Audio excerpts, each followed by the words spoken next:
So, Nicki, it was great meeting you. I just want to go over some of the notes that we talked about today. You swing it real nice, and a lot of people would say you're crazy for even messing with it.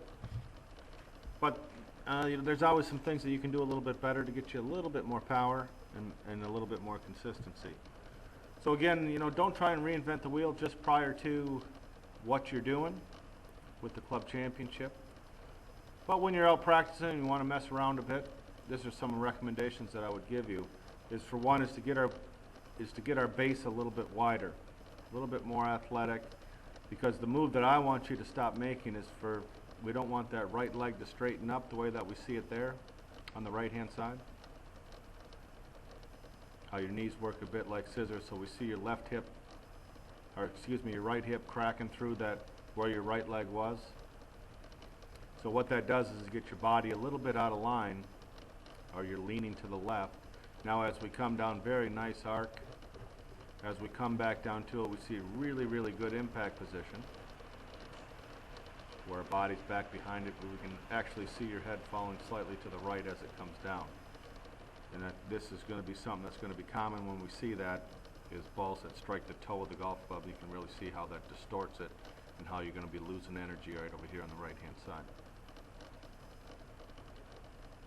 And again, for a little bit more speed, we'd like to see you release just a touch more. But you swing at it really nice. I wouldn't mess around a whole lot before that club championship, but I just want to put a little comparison up to you and Annika Sorenstam.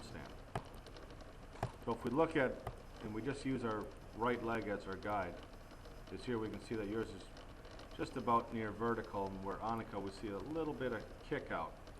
And that allows a nice solid move into the right leg. So if we watch Annika when she goes back, that's more or less just a pleat in her short that gets out in front. So we don't see her crashing through where that right hip was. And then if we look here, we see how we're sliding out from underneath it, because we're looking for that feeling of shift. So we see just a touch difference where the spine angle is at the top of the backswing versus where yours is just a touch left. Now as you come down into it, let me just move that a little bit faster.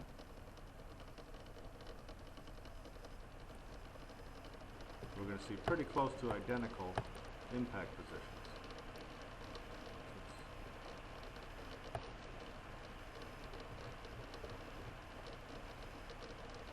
Where we both see the right knees kicked in, you're over on your left side.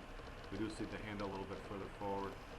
Now as we go through, we really see the release with Annika unleashing all that speed that she has versus where you have that hold on. So I like what you and Dean were doing, getting yourself a little bit further behind it. If you remember, we talked about generating a little angle with your upper body from here, trying to get it to look more like that, like we see with Annika there at the top. So we can see how that's a little bit angled that way. And this is where the power lies. Not saying that you need to hit it further, but it never hurts. But thanks, it was great meeting you, and we'll see you guys down the road.